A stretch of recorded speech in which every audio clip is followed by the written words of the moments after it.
SDG number 16. Peace, justice and strong institutions. Homicides.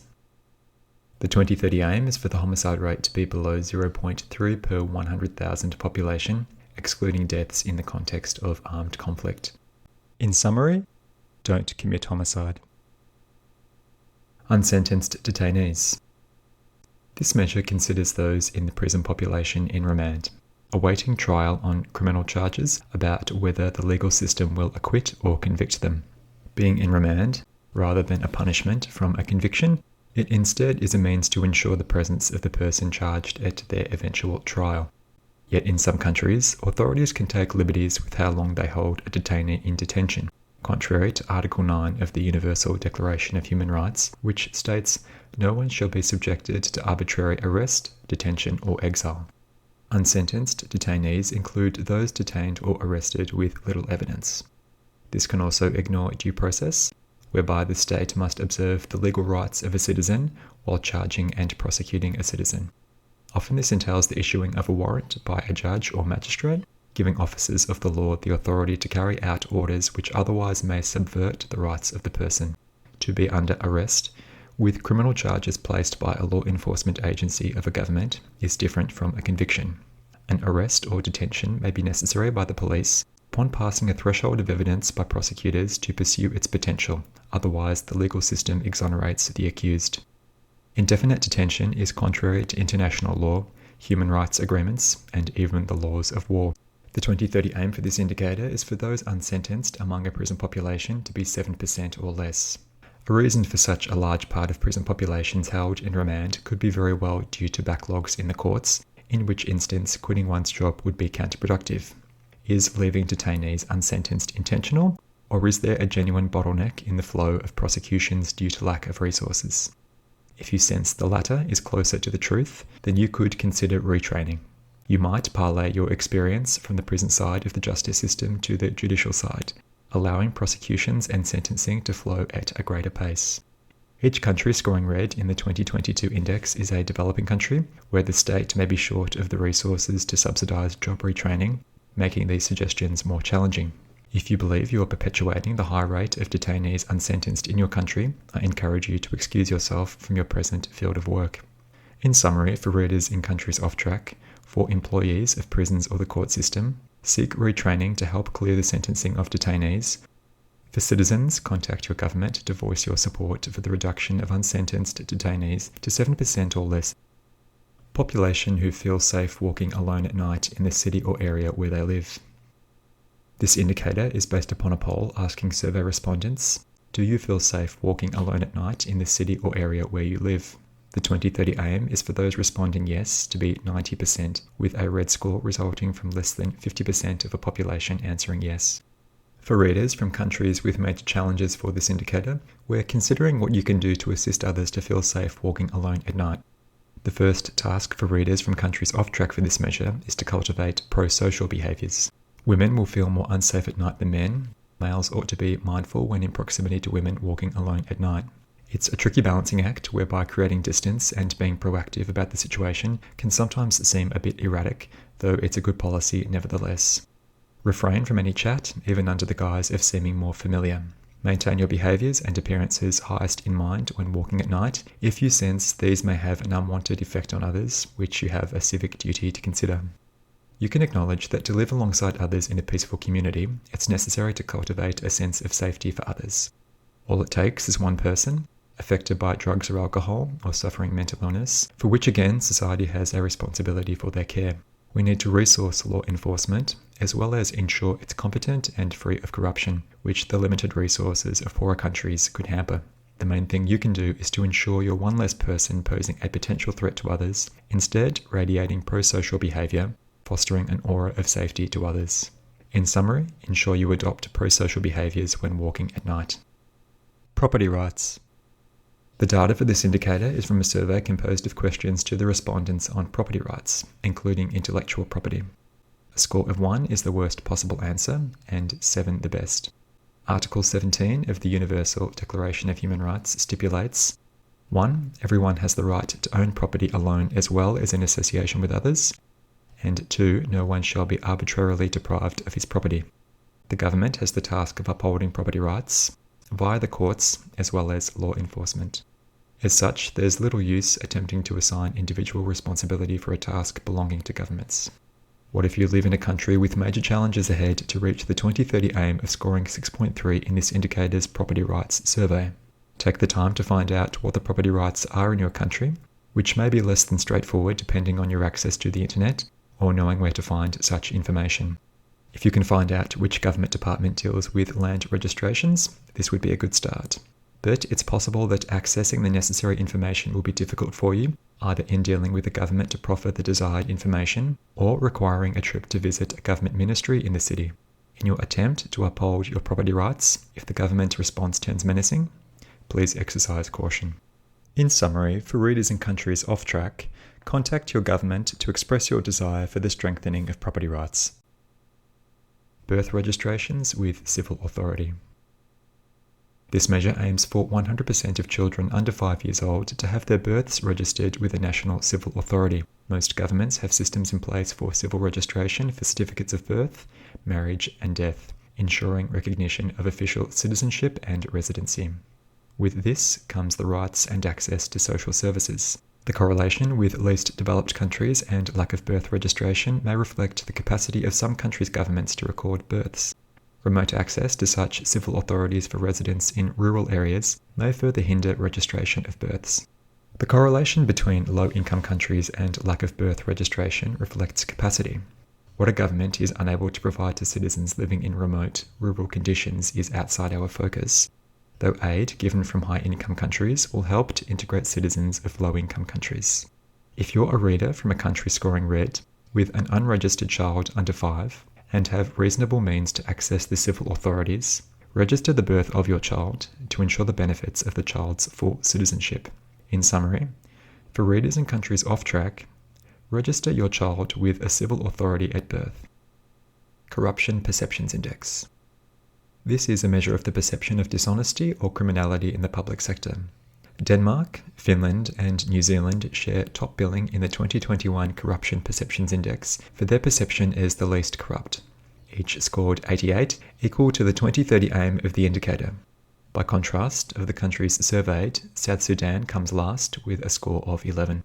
What actions can readers take to remedy this?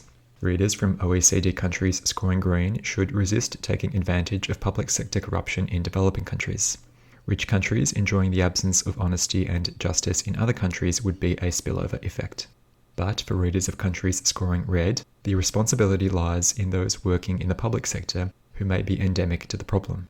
Parties must disengage from dishonest and criminal actions and behaviours, likewise with partaking in steps which may have the optics of dishonesty and criminality. Though perceptions are subjective, making such adjustments may be difficult in an environment where corruption is embedded in the culture. Yet you, as an individual, must excuse yourself. The corrosive effect or even the perception of corruption perpetuates itself, acting as a template others will emulate, leaving the group at large to assume only through graft can anything occur. This pattern undermines the prospect of foreign investment, which developed countries would otherwise consider making. The task for readers is to excuse themselves from such corrupt cultures to instead act with honesty in accordance with the law. In summary, for readers in countries off track, act with honesty within the law and ethics. Children involved in child labour.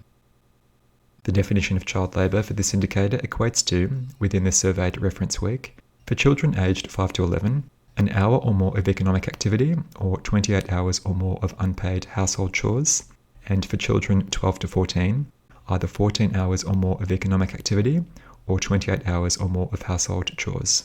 Given this threshold of child labour, the 2030 aim is for countries to end children performing this amount of labour, a reduction at the time of writing of 1 in 10 children, inclusive of hazardous forms of work, as well as trafficking. If you're aware child labour is a part of a supply chain, you can boycott a particular producer. Better yet, you can leverage the relationship as a customer with such producers to encourage the elimination of child labour. This may invite greater input costs for businesses, which is the actual cost the supply chain needs to bear, inclusive of end-use customers. What for citizens of countries scoring red? The obligation is to keep below the above-mentioned threshold of child labour, applicable to parents and employers. The developed world must work in tandem with the least developed countries to eliminate child labour from the supply and demand sides by 2030. The labour circumstances in these poverty-stricken countries are far from ideal. For many households, it may seem as though the labour of an able child is a necessity for daily survival. It'd be rich of me to implore parents to remove their children from labour at the expense of destitution for the household, so you'll need to exercise discretion in individual circumstances. If you could instead enrol them in schooling, this is the path encouraged for the well-being of the child, which will later pay dividends to the household. The challenges of subsistence living mean an outlook with a brief time horizon able to impute such longer-term hopes, all of which parents of a household need to weigh. In summary, for parents of children aged 5 to 14, keep below the threshold of child labour for economic activity or chores. For employers, ensure employees are above the age ranges for economic activity, and use suppliers observing the child labour thresholds. Exports of major conventional weapons. This indicator excludes small arms and other light weapons and ammunition, for example guns, landmines, grenades, and explosives, and includes military vehicles and planes, naval ships, artillery, and weapons of mass destruction. Only a handful of countries are responsible for such exports, yet the spillover effects of these exports on other countries can be damaging to the extreme. The two major exporters are the US and Russia, still caught in a Cold War arms race. Other countries in red are France, the Netherlands, and Israel. These countries need to demobilise their footing away from defence industries, as they're promoting a lack of global security by flooding the world with arms. For readers from countries scoring red who work for the arms industry, you need to leave your job as you're participating in this obvious affliction. Rather than weapons ensuring security, they have the opposite effect. A sentiment evading the sensibilities of foreign policy in the exporting countries. The military-industrial complex continues to characterise the identity of the US in an ongoing state of mobilisation of a war economy. This prescription applies to anyone designing and manufacturing the many components of the arms industry, extending to research and development for military applications. Should you take part in such exports, you're sowing the seeds of war at the opportunity cost of sustainable development. Every $1 million spent by the customer of the exporting country is $1 million which could feed someone, give them access to fresh drinking water, educate them, and provide healthcare. Who on the planet is going to war with met needs when sustainable development prevails? In summary, for readers in countries off track, end employment or ownership of shares of businesses exporting major conventional weapons, aiming to end such exports by 2030. Press Freedom Index. Reporters Without Borders has produced the World Press Freedom Index, of which the top country for 2021 is Finland. The score reflects the freedom afforded to journalists in the country based on the responses of experts to a questionnaire. The 2030 aim is for countries to score 10 or less on the World Press Freedom Index. Reporters Without Borders upholds the values of freedom of information and freedom of the press, ensuring the observation of the human rights of journalists, as well as the independence of the media. In some countries, state monopoly of the media may complicate this, whereby the state may smother controls on the internet, and there may be perceived pressure from the government to self-censor one's communications. For this indicator, the government is acting upon journalists, whether employed by private media organisations, state-owned media, or freelance. As the government can be responsible for curtailing freedom of the press, readers who may be instruments of the state can make a change at the individual level. In each country's context, rights for freedom of the press may be absent altogether. In this case, rather than government workers muzzling journalists in contradiction of the country's law, they are instead upholding it. But the Universal Declaration of Human Rights enumerates freedom of the press under Article 19. Given this, you have a choice: to abide by your country's laws, or those of a morality simpatico to the will of the global citizenry. Is the credibility of the nation-state as sensitive as crepe paper, unable to withstand critique? How narrow-minded could your investment in such a state be if unable to appraise its legitimacy without violent reproach? In summary, for readers in countries off track, end employment within an agency of the government curtailing journalistic freedom. Access to and affordability of justice. This indicator measures access to and affordability of civil courts and legal counsel.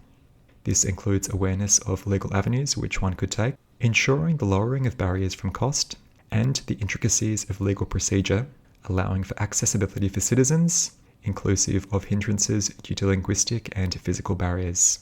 Different countries have different legal systems. The civil law system characterizing much of continental Europe, whereas the UK and its offshoots have common law legal systems.